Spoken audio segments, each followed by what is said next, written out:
Thank you very much. Some people have departed, some will be coming back, I'm sure. But it gives me a great privilege to once again speak in front of the Rail Baltica stakeholders, this time specifically on passenger mobility, which has actually been kind of a very important topic for myself as a person. There have been mentioned multiple times, these godfathers of Rail Baltica. I feel myself being more the grandparent. I'm becoming gray and old living this project, but it's been an exciting one that I'm glad to see has gotten to the level of importancy and a level of implementation as it has. So today I wanted to reflect quickly on what I think is one of the best synopsises of the benefits of Rail Baltica. That's published by RB Rail actually on their website. There's 10 very good elements that talk about economic development, sustainability, mobility, intermodality, digitization and innovation. And as I was thinking about this talk specifically on passenger mobility, I saw that 3 of these were very specific to passenger benefits: a new standard of passenger and freight mobility, sustainable employment and education opportunities, because that has to do with people and passengers, and new intermodal transport solutions for passengers. But I thought some more, and actually all of them have to do with mobility. Mobility in some form or fashion. Mobility has to do with movement, and it has to do with either the movement of people or the movement of goods.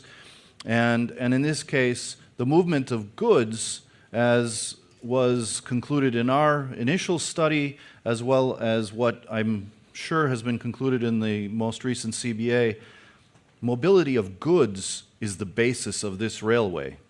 The mobility of people is the sexiness of this railway. It's about you and I moving on this railway, which is always seems to be more important from a stakeholder perspective than the movement of goods, which actually pays for and upholds the line itself.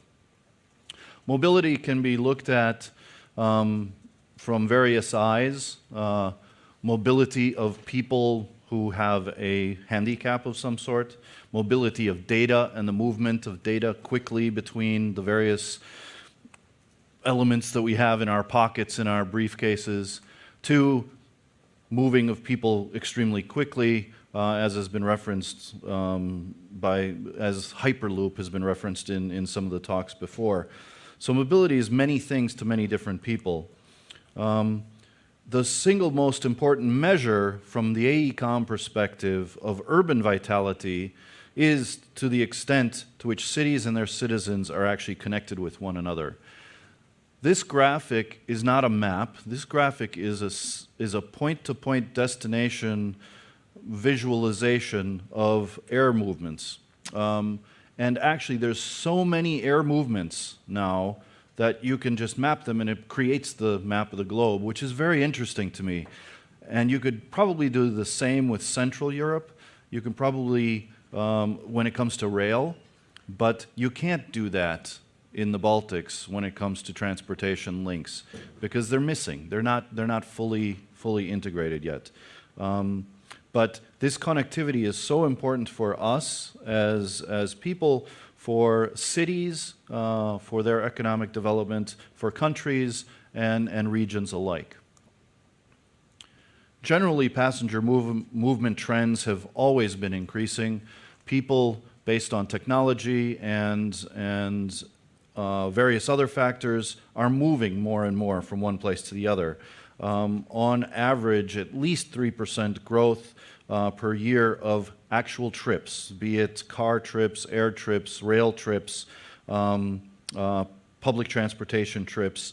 That I do not see changing. I see that actually increasing, but the modal shift between these various elements that you see here on the right is going to change moving into the future. One interesting graphic, once again about air, but we can read a lot about that into the rail business as well. The total annual global flights is actually gaining exponentially, no matter what is happening in the world.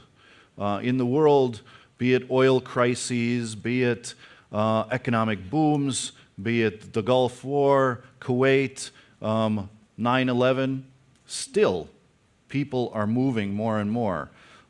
So in that regard, we must look at not only all transportation modes, but specifically here Rail Baltica, as a generator of this movement, especially in this region.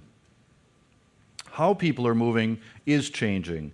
Of course, global passenger kilometers traveled is increasing, will continue to increase, but this portion of higher speed transportation is becoming a larger and larger and larger component of how people need to move. And that is primarily based on time and the value of time to individuals, either it be a leisure kind of activity or a work-related activity. People want to get from point A to point B quicker in relative terms than in the past.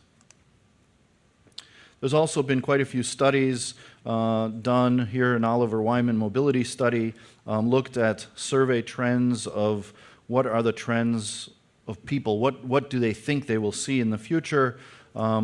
More and more, we're starting to see shared mobility, which means not individual cars anymore, but interacting on a multiple public transit or private public transit type of way. Efficiency of transport is also very important. The rise of integrated mobility providers, people who are providing different types of services. We saw all morning and this afternoon as well various different images of new technologies. And lastly, accelerating urbanization, people moving more and more to urban centers and to smart cities as a big mobility trend into the future. We are seeing that here, of course, in the Baltic states, but we're seeing that globally elsewhere as well. So for me, mobility can be seen in three different levels. What does it mean to me as an individual? What does it mean to us, kind of the folks here in the room? And what does it mean to everyone at a kind of a national and maybe even European scale? To go into a little quick recap of the work we did in 2010 regarding passengers, we built a model, a pan-Baltic model, in 2009 that was based on not only the existing observed traffic and the data we could collect, but also, because there was so many gaps in data, we built a synthetic demand model to fill in those gaps. We looked at the initial base demand, people and trips moving, and then did all kinds of model calculations to come up with what would be the future year models back in the day when we were doing this from a terms of reference standpoint up until 2040. The average annual growth in passenger demand varies by country. We were seeing the largest growth in Estonia, Latvia slightly less than Lithuania, but the Baltic region as a whole was growing in passenger demand by just over 1.5%, which is higher actually than global passenger demand when looked at an international way. So this gave us some indications that this is worth looking at and analyzing in more detail. Again, this is old data, back when I wasn't quite as gray. In 2010, we captured all of the road and car and coach movements, which made up the majority of all of the movements between the three different countries and the major cities within those countries. The air movements slightly less so, and as you can see, the rail movements almost virtually non-existent for passenger movement. Then we correlated that data and came up with of course, we were analyzing 4 different alternatives for the alignment. The red alignment is the one that we are pursuing now with slight variations. But we're looking at, these are daily flows of anywhere between 7,000 and 10,000 trips daily between various different points along the alignment. And these numbers actually are very similar. They're a little less than what the EY cost-benefit analysis shows when Naudis was talking about from the 4 to 7 million passengers a year. They're roughly the same. So again, the data is corroborating itself. It's becoming validated. It is consistent. Why the CBA results now are a little higher than ours. We didn't have the airport connections in Riga, and we didn't have the Vilnius connection still in our model. Those 2 poles created a much larger upswing in some of the passenger movements because you have passenger movements that are shorter distances along the line as well. As we can see, what was very important is to understand that there will be and needs to be a modal shift of passengers from road, both bus and car passengers, to the rail line. And then there's a very strong induced trip element of roughly 15%, which I would probably argue today that that's even low compared to what it could be into the future. And this represents, if you build it, they will come kind of theory. And in almost every case that a higher speed line of some sort has been built into a community, that ridership and the induced demand of riders has significantly increased. So we trust in this 14% number very, very well, and I would imagine it was corroborated again in the new CBA. So what does that all mean? Urban connectivity is important. City to city as being one of the most important indicators here, and that an integrated multimodal offering is also very important. Connecting it to the airports, connecting it to the city center, so that not only the international line is reinforced, but its connectivity to the national lines, the regional lines, has to be in place. Shared transport is important. These rail pieces of infrastructure are all shared transport modes. And reduced travel time is very important to capture the amount of passengers onto the line. All of these things are similar to that same slide I showed previously. Shared mobility is important, rise of integrated mobility providers, and the acceleration of urban locations. So when I was asked to talk, it was not only about the passenger demand, but how will that relate to the region and its cohesionness? As things get interconnected, as things become more flexible for the user and more people can utilize the system, and the system's not only the rail system, but all of it, the integrated system, that's when this regional cohesion takes place. Although we must be very careful when we talk about regional cohesion. When the largest of the high-speed rail lines have been created in England and throughout the world, the Channel in France, in Germany, and Spain, they improve accessibility from point to point, but they also disarticulate the space in between. And in the Baltics, we have a smaller region, which means that this element is one that has to be constantly looked at, constantly observed, because the space in between is just as important to this region as the poles, as the large urban areas. It's referred to as the tunnel effect.